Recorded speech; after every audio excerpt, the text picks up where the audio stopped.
पति व्यापार में इतना व्यस्त रहा कि परिवार को समय ही नहीं दे पा रहा था।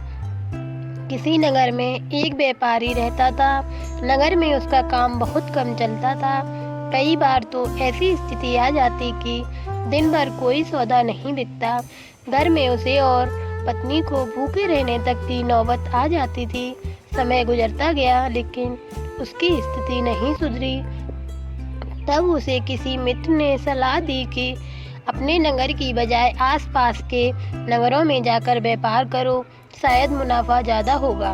व्यापारी को बात जम गई। वो पत्नी और बच्चों को छोड़कर दूसरे नगर में व्यापार के लिए गया। भाग्य से दोस्त की सलाह काम कर गई और उसे अच्छा खासा मुनाफा हुआ। वो लंबे समय तक दूसरे शहर में रहकर व्यापार करने लगा। वहाँ उसे बहुत फ़ायदा हुआ। उसने अपने नगर में आकर नया घर बना लिया। पत्नी और बच्चों को लेकर नए घर में रहने लगा। तब पत्नी ने कहा कि अब हमारे पास पर्याप्त धन है, हम अपना जीवन आसानी से गुजार सकते हैं। आपको अब दूसरे नगरों में नहीं जाना चाहिए, हमारे साथ यहीं रहिए, बच्चों को भी अपना कुछ समय दीजिए। व्यापारी ने कहा, मैं अभी और धन कमाना चाहता हूँ ताकि तुम लोगों को और बेहतर जीवन दे सकूं।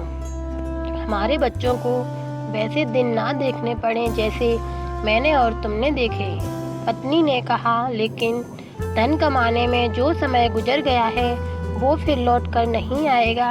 हम जीवन में साथ रहने के आनंद से वंचित रह रहे हैं। व्यापारी ने जवाब दिया, बस कुछ साल और व्यापार कर लेने दो, हम इतना धन इकट्ठा कर लेंगे कि हमारी पीढ़ियों का जीवन आसानी से गुजर जाएगा। व्यापारी फिर चला गया। कुछ साल और बीत गए, बहुत धन आ गया। व्यापारी फिर नदी के किनारे एक सुंदर स्थान पर बड़ा सा महल बनवा लिया। पूरा परिवार इसमें रहने लगा। वो जगह इतनी सुंदर थी कि जैसे कि स्वर्ग। तब व्यापारी की बेटी ने उससे कहा कि पिताजी, हमारा पूरा बचपन बीत गया लेकिन हम आपके साथ रह नहीं पाए। अब तक हमारे पास इतना धन भी है कि 5-6 पीढ़ियां तक हमें कोई समस्या नहीं आ सकती।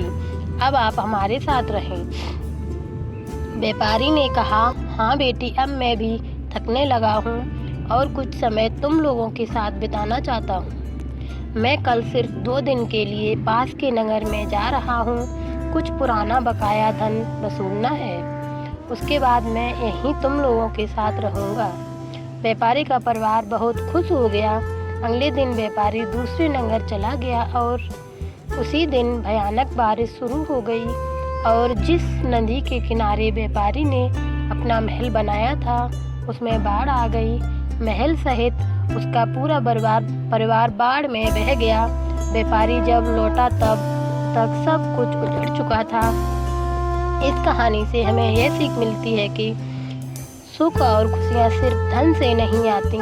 धन कमाना जरूरी है लेकिन वक्त के साथ रिश्तों और आपसी प्रेम के लिए अपनों के साथ वक्त बिताना भी ज़रूरी है। क्योंकि धन तो किसी भी वक्त मेहनत करके कमाया जा सकता है, लेकिन जो वक्त गुजर चुका है वह लौट कर नहीं आएगा। आशा करती हूँ हमारी कहानी आपको पसंद आई होगी। कहानी पर आपकी क्या राय है हमें कमेंट करके ज़रूर बताएं।